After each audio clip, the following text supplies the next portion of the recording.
ആലോചിക്കാം. പിന്നെ സത്യം പറഞ്ഞ ചൂടാണല്ലോ,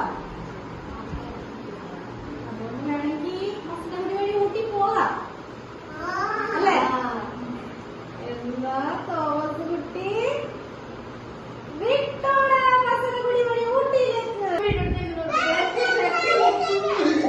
മസനഗുഡി വഴി ഊട്ടിക്കാ?